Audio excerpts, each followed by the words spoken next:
আসসালামু আলাইকুম। হ্যালো বন্ধুরা, কেমন আছেন? আশা করি আপনারা সকলেই ভালো আছেন।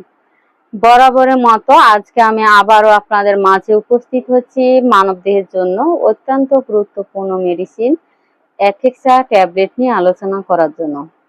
উপাদান হিসেবে রয়েছে ফেক্সোফেনাডিন হাইড্রোক্লোরাইড 120 mg। অ্যাফেক্সা ট্যাবলেটটি একটি অ্যান্টিহিস্টামিন জাতীয় ওষুধ। উৎপাদনকারী প্রতিষ্ঠান হচ্ছে ইউনিমেড ইউনিহেলথ ফার্মাসিউটিক্যালস লিমিটেড।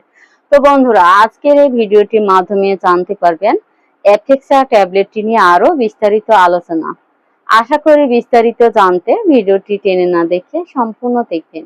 আর যদি আমার ইউটিউব চ্যানেলটিতে নতুন দর্শক হয়ে থাকেন, অনুগ্রহ করে ইউটিউব চ্যানেলটি অবশ্যই সাবস্ক্রাইব করে আমার সাথেই থাকবেন পরবর্তীতে নতুন কোনো ভিডিওর আপডেট পেতে। আর ইতিমধ্যে যারা সাবস্ক্রাইব করেছেন তাদের প্রতি অসংখ্য ধন্যবাদ।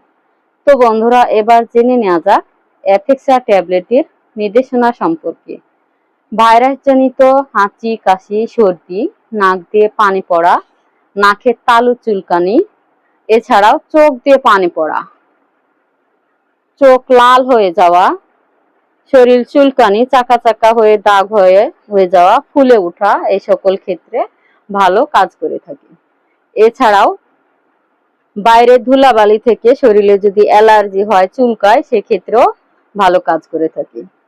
ঠান্ডা বা গরম আবহাওয়ায় যদি নাক দিয়ে পানি পড়ে, শরীর চুলকায়, সেক্ষেত্রেও সেবন করতে পারবেন। তো এবার জেনে নেওয়া যাক বন্ধুরা ওষুধটির মাত্রা সেবন বিধি সম্পর্কে।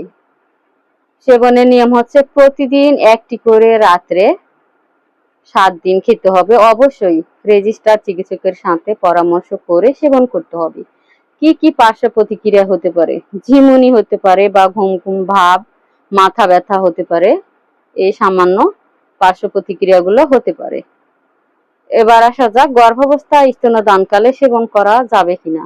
যদি একান্ত প্রয়োজন হয় তাহলে অবশ্যই রেজিস্টার চিকিৎসকের সাথে পরামর্শ করে সেবন করতে হবে। তো বন্ধুরা, এই ছিল আজকের মতো অ্যাফেক্সা ট্যাবলেটটি নিয়ে আলোচনা। পরবর্তীতে আবার দেখা হবে নতুন কোনো ভিডিও নিয়ে।